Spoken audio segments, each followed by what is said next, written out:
வணக்கம் மக்களே. இந்த வீடியோ நம்ம என்ன பார்க்க போகிறோம்னா 12th சிபிஎஸ்சி ப்ராபபிலிட்டி ரிலேட்டடான கொஷின்ஸ் தான் நம்ம சால்வ் பண்ணிட்டு வந்திருக்கோம்.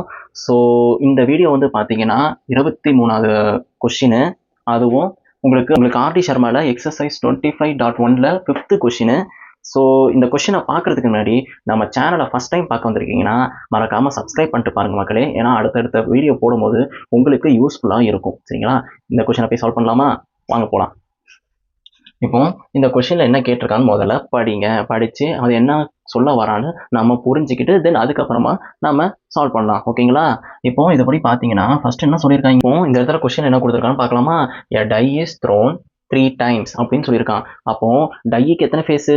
6 ஃபேஸா? அப்போ அந்த 6 ஃபேஸு பவர் எத்தனை தடவை தூக்கி போடுறோம்? 3 times. அப்போ 216 அவுட்கம்ஸ் உங்கள் சாம்பிள் ஸ்பேஸில் வந்திருக்கும். ஓகேங்களா? இப்போ find the probability that 4 appear on the third task அப்படின்னு சொல்லியிருக்கான். இதுதான் உங்களுக்கு ஃபைன் பண்ண சொல்லியிருக்கான். ஓகேங்களா? அப்போ ஏ ஈவெண்ட்ல என்ன சொல்லியிருக்கான்னா, எனக்கு வந்து 4 வந்து எதில் அப்பியர் ஆகணும்னா 4th டாஸ்கில் அப்பியர் ஆகணும். அப்போ ஃபர்ஸ்ட் டாஸ்க்கு, செகண்ட் டாஸ்க்கு, தேர்ட் டாஸ்கில் வந்து உங்களுக்கு 4 அப்பியர் ஆகிருச்சு. ஓகேங்களா? 4 வந்து அப்பியர் ஆகிருச்சு. இப்போ இந்த இடத்துல பார்த்தீங்கன்னா இதில் எத்தனை பாசிபிள் அவுட்கம்ஸ் வர்றதுக்கு? இதில் 6 பாசிபிள் அவுட்கம்ஸ் வரும், இதுலேயும் 6 பாசிபிள் அவுட்கம்ஸ் வரும். ஓகேங்களா? இங்கே ஏற்கனவே ஒன்று வந்து ஃபிக்ஸ் ஆகிருச்சு. ஓகேங்களா? அப்போ ஃபிக்ஸ் ஆகிருச்சுன்னா உங்களுக்கு டோட்டலாக ஏ எலமெண்ட்டில் 6 × 6 × 1. ஓகேங்களா?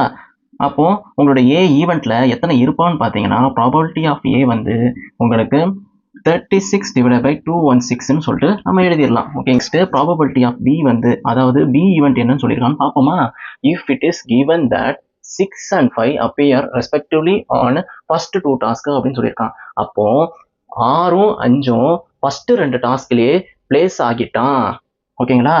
அப்போ 6 அதுக்கப்புறமா 5 2ம் பிளேஸ் ஆகிட்டான். அப்போ 3வது டாஸ்க்கு வர்றதுக்கான வாய்ப்புகள் பார்த்தீங்கன்னா உங்களுக்கு இந்த இடத்துல 6 பாசிபிள் பிளேஸ் இருக்கு. ஓகேங்களா? அப்போ 6 பாசிபிள் பிளேஸ்னா இதை நம்ம உட்காந்து எழுதிடலாம். பார்த்தீங்கன்னா 6 5 1 6 5 2 அப்படின்னு சொல்லிட்டு 6 5 6 வரைக்கும் இருந்திருக்கும். ஓகேங்களா? இதுதான் உங்களுக்கு ப்ராபபிலிட்டி ஆஃப், இதான் உங்களுக்கு ஈவன் பி.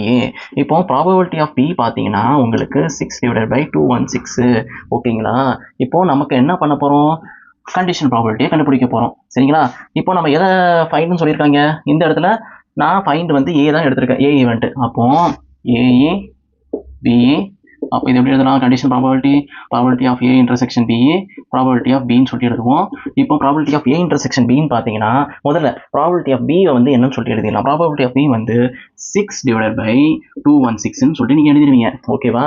இப்போ probability of A intersection B வந்து உங்களுக்கு என்ன வந்திருப்பான்? பி ஈவெண்ட் ஆல்ரெடி அக்கர் ஆயிடுச்சு. இப்போ ஏ ஈவெண்ட் அவங்க கொடுத்த கண்டிஷனையும் சாட்டிஸ்ஃபை பண்ணி பி ஈவெண்ட்டோட இன்டர்செக்ட் ஆகிற காமன் எலமெண்ட்டை கலெக்ட் பண்ணுறவனை தான் இங்கே நியூமரேட்டரில் எழுதுவீங்க.